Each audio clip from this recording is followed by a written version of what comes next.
ધારી તાલુકાના ચલાલા ખાતે આવેલ ત્રિવેણી સંગમ માનવ મંદિર દ્વારા આજરોજ 226 જલારામ બાપાની જન્મજયંતિની ઉજવણી કરવામાં આવી, જેમાં મહિલાઓ દ્વારા રાસ ગરબાનું આયોજન કરવામાં આવ્યું તેમજ મહાઆરતી અને મહાપ્રસાદનું આયોજન કરવામાં આવ્યું, જેમાં આસપાસના ગ્રામ્ય વિસ્તારના ભક્તો દ્વારા લાભ લેવામાં આવેલ। ત્યારે માનવ મંદિર દ્વારા તમામ ધાર્મિક કાર્યક્રમનું આયોજન કરવામાં આવ્યું, જેમાં નવરાત્રી તેમજ શ્રાવણ માસ દરમિયાન 90 દિવસ યજ્ઞ અને તુલસી વિવાહ સહિતના કાર્યક્રમનું આયોજન કરવામાં આવે। ત્યારે સમગ્ર આયોજન મંજુ દીદી નાગજી પરિવાર દ્વારા રાખવામાં આવે છે। ત્યારે સમગ્ર આયોજનનું સંચાલન જયસુખભાઈ તેમજ તેમની ટીમ દ્વારા કામગીરી હાથ ધરવામાં આવે છે। જી જય જલારામ। હું વિપુલ કુમાર છત્રભુજભાઈ ગુપ્તાણી।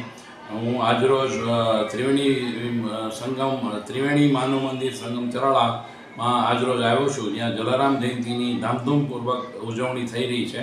સવારથી રામધૂમ ચાલુ છે અને મહાપ્રસાદનું પણ ભવ્ય આયોજન કરવામાં આવ્યું છે। અને આ જે મંજુ દીદી દ્વારા અવારનવાર આવા ધાર્મિક પ્રસંગો અને દરેક શ્રાવણ મહિનાનો શનિ સોમવાર અને આખો શ્રાવણ મહિનાના ધાર્મિક કાર્યક્રમો ખૂબ જ સરસ ઉજવાય છે, લોકોનો ખૂબ જ લાભ લે છે અને અન્ન ક્ષેત્રે 12 માસ ચાલુ હોય છે।